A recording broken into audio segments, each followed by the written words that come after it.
All right, I appreciate y'all watching these schedule previews. Let's keep it going today. Don't forget to help me out by hitting the thumbs up. Subscribe to the channel if you're not. A lot of people stumble across these schedule videos who aren't subscribed to the channel. Maybe they're on YouTube searching for a particular team or whatever. I post college football videos year round. Some of them are even watchable. Most of them are pointless and barely watchable, but some are watchable. Anyway, you can be the judge of that down below. But yeah, I'm doing a whole series of these schedule previews. I do this every year. I go through a bunch of schedules, look at them. Later on in the offseason, I do actual prediction videos. But sticking with the schedules, for now, I've done 5 or 6. There's a playlist on the channel, 2023 schedule previews you can check out to see a list of teams that I've already done. Thumbs up, subscribe to the channel, share these videos out somewhere. Help me get to 60K subscribers. I'm at 59 something. We'll be at 60K soon. Help me out, share these videos somewhere. On to the next one, and up today, the White Tontos, Florida State. Let's go. All right, the 2023 Florida State football schedule. Compare it to last year's schedule. Take a look at the non-con games. Is the non-con schedule easier or harder than last year? Conference games, which ones are on the road, where are the tough games at, where's the bye week, trap games, rivalry games, all that kind of stuff. Just taking a look at the schedule. Do a whole series of these. This is the 5th or 6th one, whatever it is. We'll continue it on for another few weeks. We'll start off with the non-con games. Of course, the Florida State LSU game is the one that most people are talking about. I actually did the LSU version of this video, I think, yesterday. So I talked a lot about the Florida State LSU game in that video. So I might not talk about it so much in this one, but you can go back and watch yesterday's video if you want more thoughts on Florida State versus LSU. But that game's getting the attention it deserves this year after pretty much being ignored last year, with both teams coming off a couple of disappointing seasons. LSU had a new coach with Brian Kelly. Ended up being one of the better games of the college football season. It was the Labor Day game last year, played on Monday night. This year, it looks like it's going to be played on a Sunday. And in Orlando. Both of these were neutral site games. This is one of the weirdest neutral site deals I've ever seen. Usually teams will schedule either a home-and-home series or they'll schedule one neutral site game somewhere, like Georgia played Oregon last year, week 1 neutral site. Year before, Clemson, a one-game deal, neutral site. LSU and Florida State can't be bothered with that.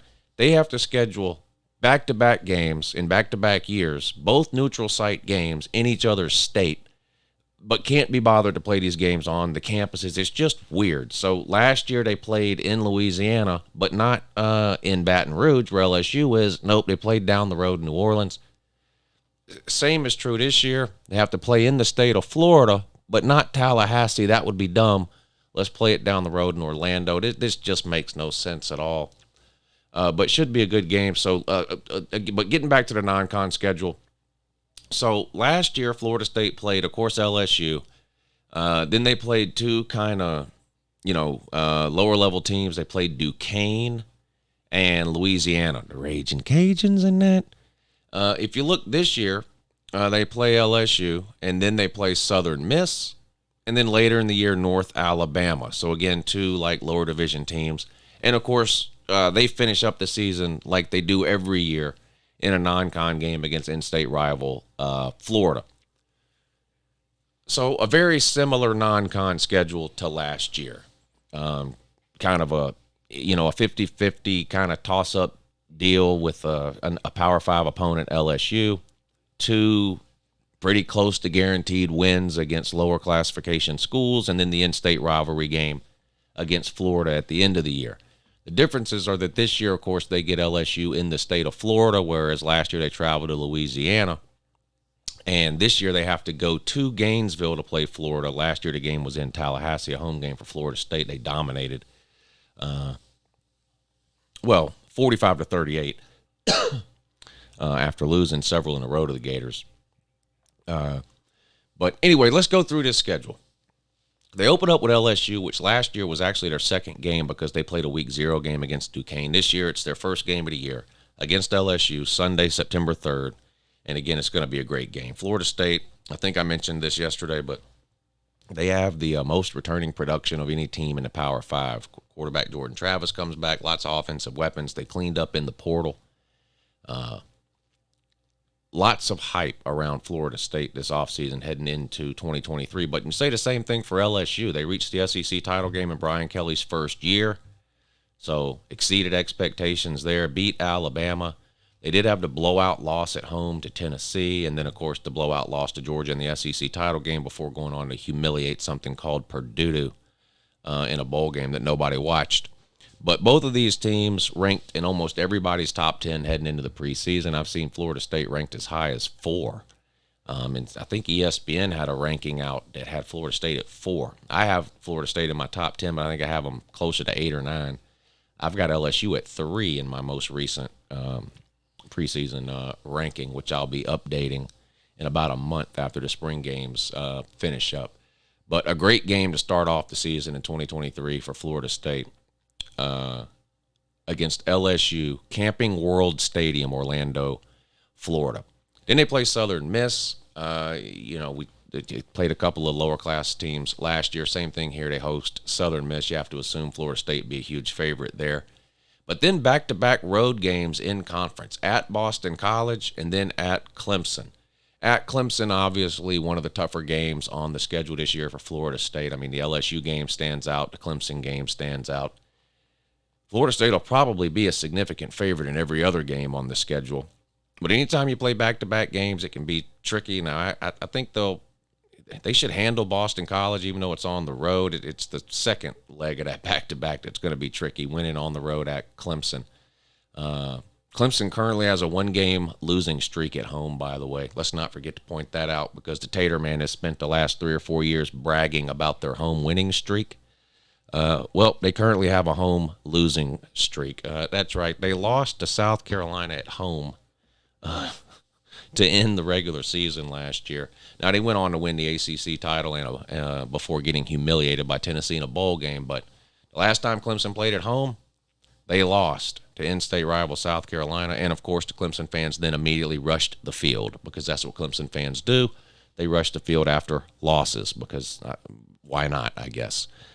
They're a special breed of special up there in Tatertown, Clemson, which is basically just Auburn with a lake is all it is. But at Boston College and at Clemson before getting your bye week. Might be better to have that bye week in between those two games. I don't know. Do you really need a bye week so that you can host something called Virginia Tech? Virginia Tech's been absolutely horrible for several years in a row now. I don't know when or if they're ever going to get it turned around, but you get them at home, followed by Syracuse and Duke. So a 3-game stretch of conference games in a row, all at home. October 7th against Virginia Tech, October 14 against Syracuse, October 21 against Duke. Again, should be significant favorites in all of those. I know Duke was a pretty good team last year, but they don't have any business competing with somebody like Florida State. Florida State should be able to win all 3 of those games. Again, you have back-to-back road games at Wake Forest and at Pitt. You lost to Wake Forest last year, but, of course, their quarterback, Sam Hartman's gone. He's transferred to Notre Dame. And not to take anything away from Wake Forest, they were a pretty good team, especially offensively the last 2 years, but the chances of somebody like Wake Forest having a quarterback that can replace Sam Hartman and give you the same type of production is slim to none. I don't expect Wake Forest to be as good offensively as they have been the last couple of years, although I still think they'll be a problem for some people offensively. They run a unique offense there, and even though Sam Hartman is gone, I do think Wake Forest will still have a decent offense, even if it's maybe not as good as it has been the last year or two. Then on the road at Pitt, again, these are 2 road games, and road games are always tricky, especially back-to-back. That game at Pitt could end up being a little bit tricky. The second, that's what I always worry about when you see back-to-back road games, is that second road game in a row at Pitt. And it's right before the Miami game. So if you're looking for like a trap game scenario or a trap game situation for Florida State this year, maybe that game at Pitt. I don't think Pitt's going to be a very good team. I think Florida State's much better than Pitt, but because of where this game falls on the schedule, being the second in a series of back-to-back road games and being played 1 week before what is almost always Florida State's biggest game of the year, that rivalry game with Miami, that might be one to keep an eye on if you're a Florida State man. Then you do have the Miami game, which, of course, you beat the absolute soul and will to live out of last year, like 45-3 or something like that. Just absolutely destroyed, a piss poor, pitiful, and pathetic excuse for a Miami football team. Miami will be better this year than they were last year, at least record-wise and talent-wise, too. Probably going to be playing. Half of Miami's offensive line is probably going to be true freshmen this year, too. They need some answers at quarterback. Garcia's transferred out. I guess, is Van Dyke still there? I don't know. A very disappointing first season for Mario Cristobal at Miami in terms of the games they played. Now, the recruiting is exactly what we thought it would be. They're loading up recruiting-wise. Will that pay dividends this year? We'll see. But Florida State gets them at home. Again, if you had to pick that game right now, I feel like most people would be picking Florida State to win that one. Then you have your last non-con game we talked about earlier, North Alabama. I have to admit, I've never heard of that. I've heard of South Alabama. Never heard of North Alabama. But, yeah, you do go ahead and play the North Alabama Lions. Oh, also, let's not forget to cry, bitch, moan, and complain about how the SEC schedules pitiful non-con games the next to the last week of the season, and that's the only reason they win national titles. If there's any Big Ten-type people watching this video, let's not forget to bitch, moan, cry, and complain that the only reason the SEC is any good is because they play non-con games in November. Meanwhile, Florida State's done it in back-to-back years, but for whatever reason, can't even make the playoffs or win the conference, never mind a national title. But, yeah, that's the only reason the SEC is able to do it. And then you play in-state rival Florida, this time on the road in Gainesville. Another game you won last year, 45-38. This year you got to go on the road and play there. But Florida's got issues, quarterback issues, offensive line issues. They lose 4 of their 5 starting offensive linemen from last year, which could be a problem because they were as bad as Florida was last year. They were a pretty good running team. Now, a lot of that had to do with Anthony Richardson. Of course, he's gone too. So starting quarterback from last year at Florida, gone. Backup quarterback from last year at Florida, gone. He's in jail on some child porn stuff. The third-string quarterback at Florida last year is absolutely horrible. Jack Legg, or whatever his name is, that transfer for Ohio State that played in the bowl game for Florida and looked like he'd never seen a football before. But never fear, Graham Mertz is here. Yep, Florida reaches down, scrapes the very bottom of the barrel, known as the transfer portal, to bring in Wisconsin failure, Graham Mertz. The only quarterback I can think of off the top of my head in Power 5 football that had anywhere near as bad of a touchdown to interception ratio as Anthony Richardson did. So should fit right in down there in Gainesville. But yeah, that's the last game on the road at Florida. So overall, I mean, the LSU and the Clemson games stand out to me. Those are going to be tough games. LSU is a good team. They're extremely talented. Probably the most talented team Florida State will play during the regular season. I'd have to look at the rankings. Clemson's probably a close second, but LSU is an elite recruiting machine. It has been forever. And then, of course, the game on the road at Clemson, to me, stand out as the 2 toughest games. The Pitt game, like I mentioned, Florida State clearly better, but just where that game falls on the schedule. You got to play at Wake Forest and then at Pitt in back-to-back weeks. Then you turn right around, come back home, and play Miami, which is always a huge game. That Pitt game looks scary, even though I do think Florida State is much, much better than Pitt. Anyway, there you go. Florida State 2023 college football schedule.